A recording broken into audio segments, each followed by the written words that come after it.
Yeah, you probably reading the title and you think it's clickbait. Hell no, it's not clickbait. We're about to go dive deep into this little topic I wanted to call when VGC players get exposed.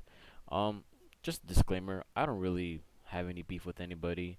I just like to find interesting topics and just talk about it in general. So I believe these tweets were about a week ago. Yeah, about a week ago. Anyways, let's get right into it. So, Kurt or Kphonics, Kphotix. I sorry if I misbutcher your tag, or Twitter handle, I should say. Um, I believe he's one of the contributing members for PK Hex. He's not the founder. I believe he might be a helping member or a dev. So if I'm wrong there, then forgive me, because I believe this guy here, the common dude, is the creator. So auto legality mod. Okay, so that's probably either he is one of the part of the dev team members, whatever. He basically tweeted out a couple of interesting pictures in regards to several VGC players using teams that are not technically have been genned correctly. Now, I made a video about genning and the misunderstandings of it a couple of weeks ago, or probably like a month ago. And me personally, I do not have a problem with genning. I've used it several times. I've seen other people use it. I have no problem with it.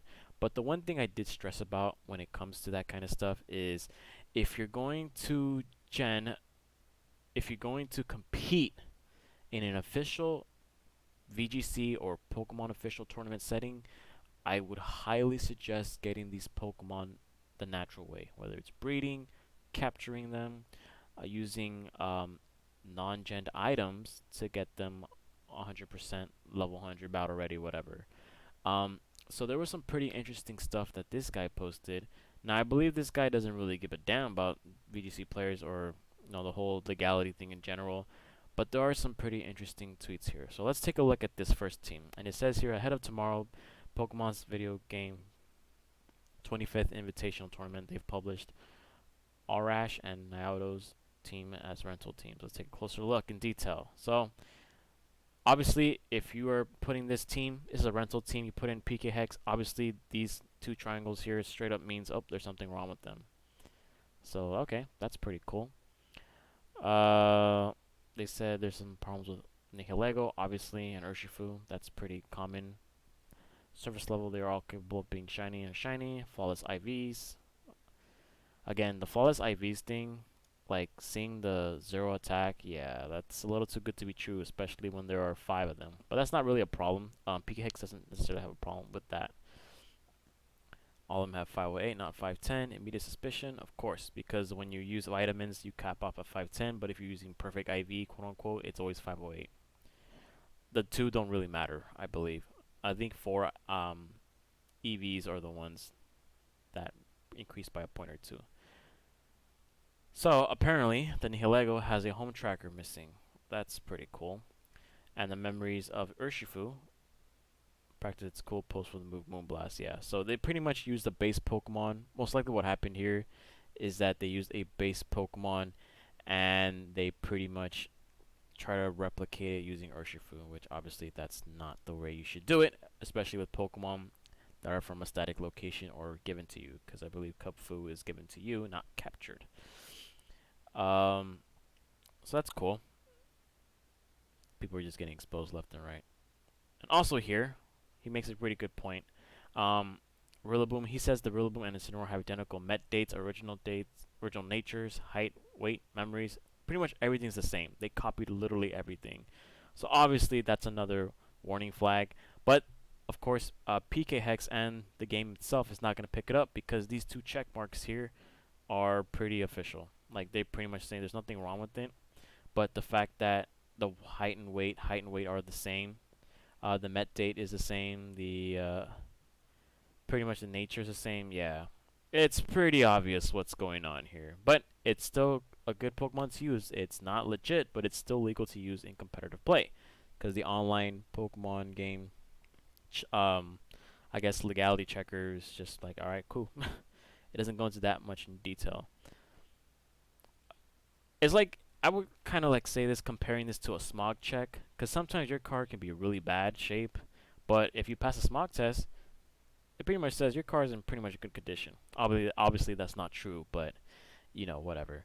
Editing tools can also be set for technical record flags for applicable moves. Although Incineroar learns Flare Blitz via level up, it also has the TR flag.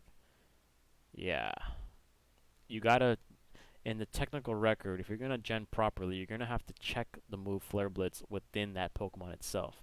It can learn Flare Blitz on its own, but you need to check it off in the technical record box because that indicates that it learned the move naturally and by technical record.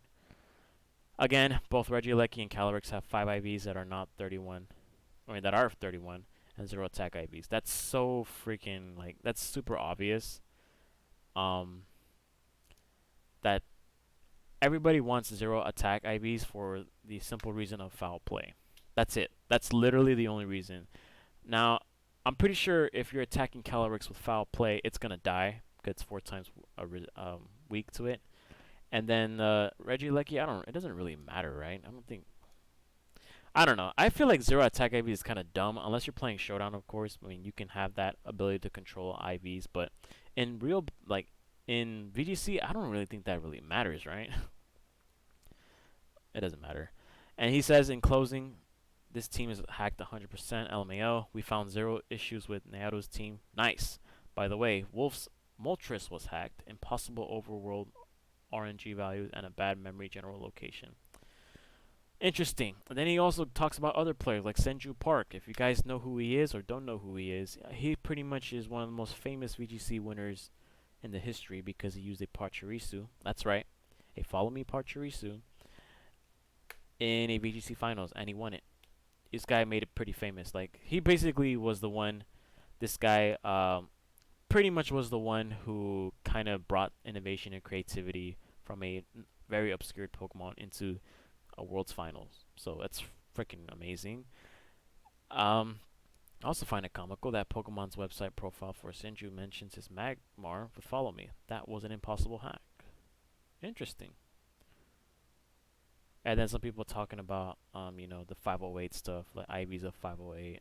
Or I guess not IVs of 508. These should be EVs. EVs of 508 is pretty suspicious. It's kind of hard to EV train correctly in when you're doing it naturally because you don't hit the 508. You usually hit 510 when you max out. So just to keep that in mind. Someone's like, why even hack Pokemon when you can easily grind money and BP in this game and to make it shiny and battle ready? Like I said, some of these players don't have the time to breed and do all that kind of stuff. I feel like if you are a VGC player and you're going to tournaments for money though, you should be doing that. Yeah, but again, I don't really judge people the way they play the game. Yeah. Why do so many Pokemon fans go out of their way to defend cheating in an online setting? Because this cheating is pointless and only saves time. Doesn't matter in any context whatsoever. That's not necessarily true because, like I said, if you are a VGC player and you're playing in an official Pokemon setting or tournament setting with money involved or sponsorship involved, that's where me personally I would draw the line. But of course, saving time is pretty much the biggest benefit of genning or doing whatever third-party software that you're gonna use. So again, a lot of everybody has access to PK Hex. It's the program you need to extract the homebrew stuff from your Switch to your game save file is what's not accessible to a lot of people because technically it is, but you have to have the proper equipment and you gotta understand how to file dump into an SD card. So yeah. Someone says, yes, it's factually is, and you are straight up wrong. Creating more time to edit and tweak your team is a competitive advantage. No. Competitive advantage? That's not true. If it was a competitive advantage into like making your Pokemon way more stronger and outsmart your opponent, let's say you have like somehow you're able to see the future and understand your opponent's attacks that are coming in after, that's cheating. But in this situation, I guess people are tangling their words and their thoughts in terms of PK Hex. But again, that's just me. Um, oh, this one is pretty good right here. I actually remember reading this. I'm gonna read it from here. These people clearly do not care about the game. They just want to maintain a status quo because these are the circumstances that they are capable of profiting. And I believe the people that they're talking about is Game Freak or the Pokemon company itself, which is pretty crazy. Like the Pokemon company themselves and Game Freak have implemented these legality checks, and yet they are pretty soft in comparison to a lot of Gen Pokemon that are out there. And I remember in the beginning of Sword and Shield when the Discord thing was a pretty big thing and people were selling, buying Pokemon, it was insane. And then obviously they have taken steps into preventing that, but at the same time, it's still out there. Like all the Pokemon that has been genned are still in the game, and as a matter of fact, it's pretty hard to differentiate what's gen and what's not because obviously we don't have the tools to check everything. We only can tell from a superficial level whether or not these Pokemon are pretty good. So yeah, it's a pretty interesting thread here. I suggest checking it out if you got Twitter. I just search up Kurt or just Twitter handle. I cannot really pronounce it, so it's pretty early in the morning that I'm doing this. Um, but it is pretty cool, like, or pretty interesting that some of these teams are, a problem. So let's take another one for example. So this team, um, Ryota's team, props to them. Pretty cool team. There's no legality check flag there, but Kurt goes on to explain there's something wrong with the Torn. The Torn is an event Pokemon, and the only problem is the Torn is not an English event. So another thing with the event Pokemon is there's a mystery gift database within the PKX that allows you to get any Pokemon you want within any language from any region. Yeah, you can't really change the language, obviously, because that's pretty damn crazy. It says language is English, origin game black, OT is that. But the problem is, because it's from Japanese language white version games, and this one essentially says, and you probably look it up closely. I don't know if you guys can see it in the video. Um, the problem with this Torn is it's supposed to be a Japanese language white based game, and this one is from Black, um, the game Pokemon Black, and it's in the English language. So that's no bueno, unfortunately. But obviously, because as long as the Pokemon is legal, it doesn't have to be necessarily legit. It's gonna bypass the checks, which is why there was no legality checker flag there. On to Renzo's team. I never knew that Stakataka could learn Drill Peck. What? Has a memory with its original trainer about practicing Drill Peck. Oh, that's straight up. Yeah. I never really understood the memory kind of stuff, but obviously you can clearly see something's wrong with the Stakataka, and they probably replaced the Stakataka, or the Pokemon that knew Drill Peck was replaced with a showdown import of Stakataka, which doesn't change the memories, and that's why you can get this kind of stuff. So, again, pretty interesting stuff there. I kind of wanted to see about there's Wolf's team. We're gonna end it off with Wolf. Now everyone knows who Wolf VGC is. He won 2016 Worlds, and he's a really good VGC player. I mean, arguably he's probably like top 5, top 10 right now. And he does have a YouTube channel which has been growing in popularity recently, which I salute to him. I respect the hustle. He is a world champion. I can't talk shit. I actually liked his videos a lot, and he was one of the main reasons why I wanted to get into VGC, which obviously that didn't happen because I'm a lazy bum. And yeah, so let's end it off with Wolfie's team. Obviously, looking at it from a perspective, there's no legality flags, so alright, everything looks pretty interesting. And Kurt says here, at first glance, nothing wrong with it. Alright, that's pretty cool. However, there are issues with the Groudon and Incineroar. Oh boy.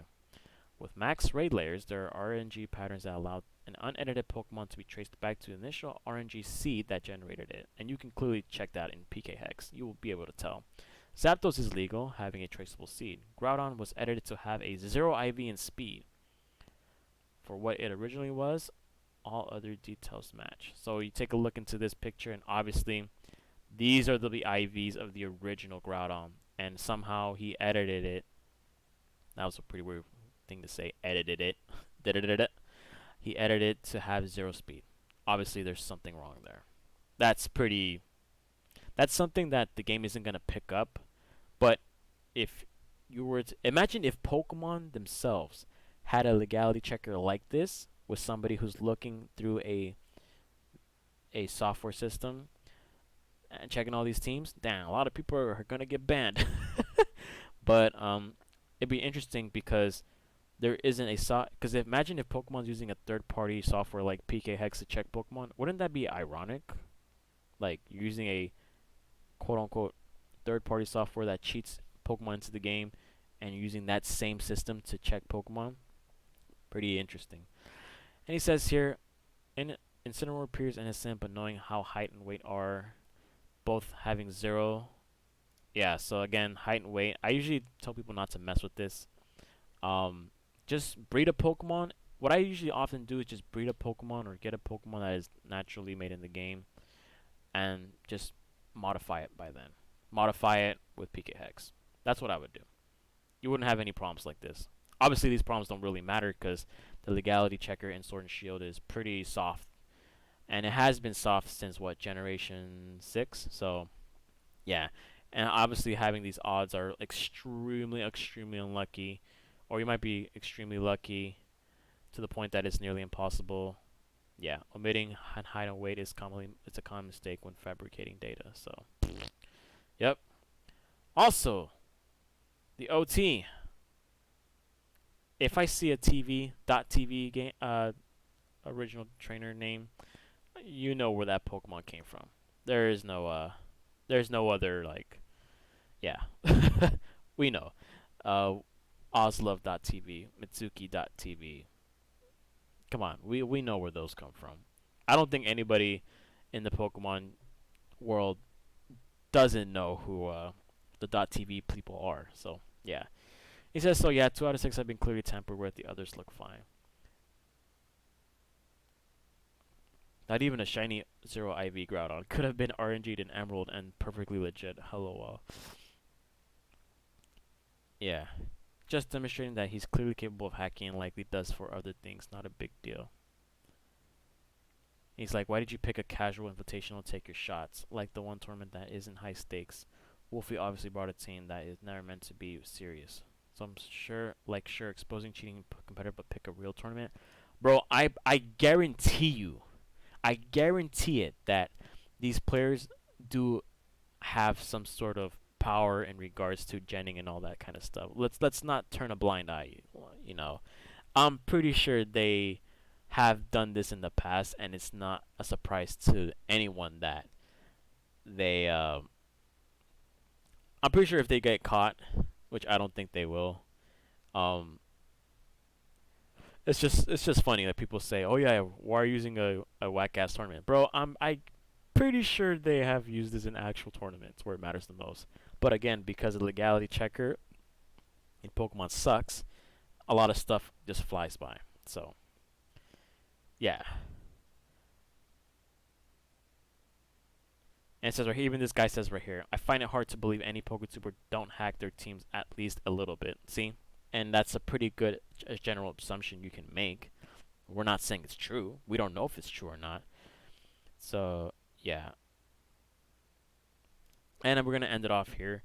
It says, Kurt, are you actively against genning at all in competitive play, given there is no in-battle advantage? True. Or is it just an informative purposes? A lot of people seem to take this as a stance against genning and the people who gen for tours. And then this is a pretty good response here. It says, it's the latter. It's also a jab at how competitive high-profile players do in fact gen, whether it's themselves or from other players who give the Pokemon to them. See, that's the thing. Like, if you're getting Pokemon from another person and you don't know if they're gen or not, is it considered cheating if you didn't know from the beginning? So that's another like can of worms that could be opened up for discussion. Coupled with the belief that some fans still think their Pokemon are legal and legit and got them in game through effort. Yeah, that's true. Like I said, the Pokemon universe has been flooded with so much or so many Gen Pokemon. It's to the point that you can't even differentiate between one and the other. They can both be shiny, they can both be caught in game, but where do they come from? They both are legal, but one may be legit and another one may be illegitimate. So yeah, and people want to compare this to sports. I mean, they want to compare Channing to steroids. It's like, come on. Steroids gives you the competitive advantage. It makes you stronger. It gives you more energy levels, and you become a freaking muscle Hulk. Obviously, there's a competitive advantage to that. In Jenning, however, the only thing you're saving up is just time. It doesn't make you a better battler. You can still Gen Pokemon be sucking at the game. So, yeah. This was a pretty good Twitter thread. And yeah, I think Larry brought it up to me during the live stream or a little after the live stream of the Pokemon Presents. And I did remember seeing these kind of images a while ago. And it was a pretty interesting topic. So what's the whole point of me doing this? Well, like I said, I'm not saying Jenny is acceptable in Pokemon, but I do feel like it's a super common occurrence to the point that even the high profile players or the people that you look up to in YouTube or in real life VGC settings might have a hand in Jenning or even PK Hex or third party software. So, what do you guys think? Do you guys have any issues? Do you guys believe that Jenning is a big deal? Like seeing these rental teams now, like, does this change your opinion in regards to what's going on in Pokemon?